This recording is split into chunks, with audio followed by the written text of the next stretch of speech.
Welcome back to Drinks and Dunks. It's the return. We're back again. Took a little bit of a hiatus for a few weeks, but we're back and we're ready to get back into the NBA. A lot has happened with the whole NBA, not just the Bucks, but a lot has happened even with the Bucks. I mean, it's kind of been a wild season to this point for every NBA team. But we last talked on March 17th, so I think it was about 3 weeks, a little bit over 3 weeks ago, and the NBA trade deadline happened. The collective freak out over the buyout market, in which everyone thinks that the Nets fleeced the rest of the league. It remains to be seen on that front. But Bucks got PJ Tucker, Heat got Victor Oladipo, Kyle Lowry didn't get moved. That was a big deal. Nuggets got Aaron Gordon. As far as the big deals, that's pretty much it for the big deals. Kind of a quiet for stars, as you know, the James Harden trade was before the season, but there was the most players traded since I think it was in the past 20 years at this deadline. So a lot of player movement, not a lot of big names on the move. I know George Hill got sent to the Sixers, so that happened. But yeah, it's been a minute. We're going to jump back into it. I appreciate everyone for tuning back in. I know it's been a minute, but thanks again for sticking with me. Let's jump back into it. All right, we're going to start off again with the beer. Today we have a classic. We got Rolling Rock. First taste. It's a light beer. If you look at the can, it says extra pale. It doesn't specifically say what kind of beer it is. It just says premium beer.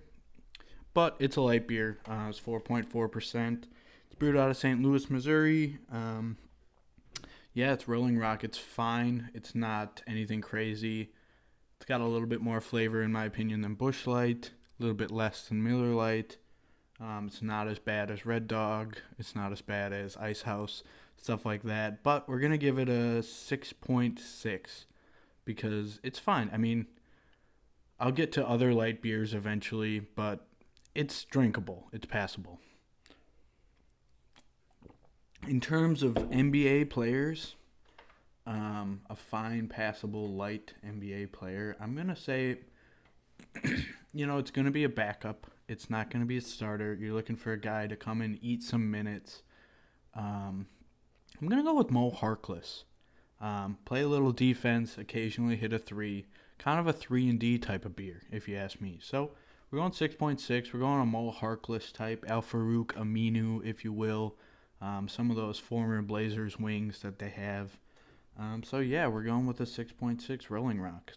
It's a solid beer. You can drink a few, and not feel super drunk. So, solid beer.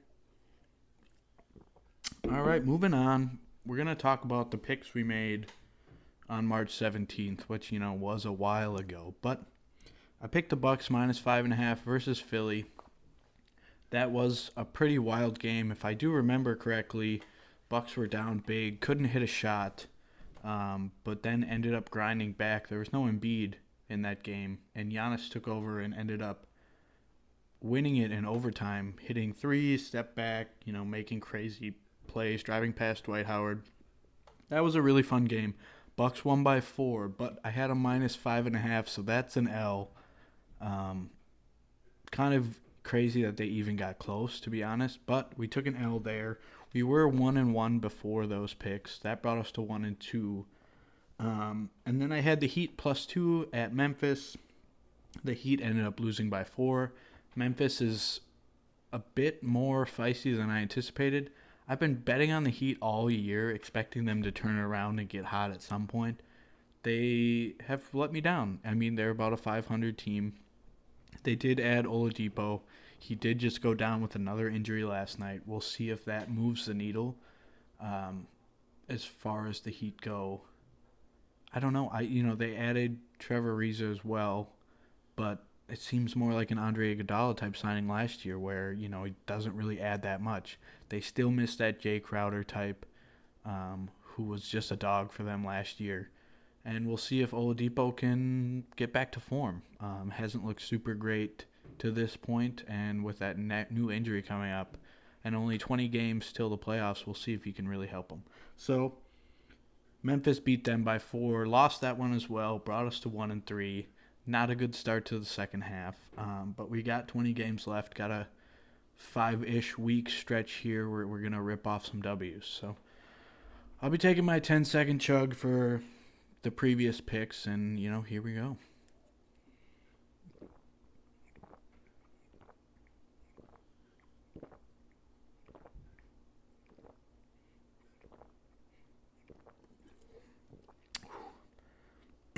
It goes down pretty smooth, if I'm being honest. A very easy chugging beer, and I think this is the most I've gotten gone in a 6-minute stretch in this series, besides obviously the shotgun. But yeah, tonight's picks, a lot of lopsided games. We're at the point in the season where a lot of teams are sitting guys down. It's a great draft, so a lot of teams are pseudo-tanking, if you will. So a lot of lopsided lines, a lot of injured players right now. I know the Bucks played last night against the Hornets, and they sat out 6 of their top 8 guys. All 5 starters sat, and PJ Tucker's still out with that calf injury. So teams are really looking forward to being healthy at the playoffs, and the teams that are at the bottom are trying to gun for Cade Cunningham and company. So, like I said, a lot of lopsided lines, but we're going with the Lakers plus 10.5 against Brooklyn. No James Harden. This one's in Brooklyn, but the Lakers do play good defense even without Anthony Davis and LeBron, and I think they'll be able to keep it close. I don't think they'll win. I think they'll lose by like 8 maybe, but they do play good defense even without their best players, and they play hard. So I'm going with them because the spread's so large.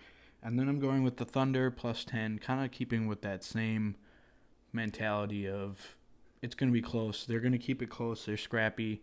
Philly, Embiid's doubtful. They did play last night. He's coming back from that injury. I don't expect him to play because they are on the second end of a back-to-back. So I'm going with the Thunder plus 10 versus Philly. Not sure if it's super smart picking against the good teams this late in the season, but with the injuries and resting, the lines are just so lopsided that there was a lot of double-digit spreads. So I'm riding with those guys. I appreciate everyone tuning back in. I'm going to keep them coming. Had to take a little break, recharge the batteries a bit. But, yeah, we're back at it, coming down the stretch and getting really excited for the playoffs. I'll have a bunch of videos coming out, in the next couple weeks, and maybe hop on some collabs again. I know the Bucks After Dark guys are killing it. That was a fun crossover, so I'm sure we can work something like that again. But I appreciate you guys sticking out, and see you next week. Peace, guys.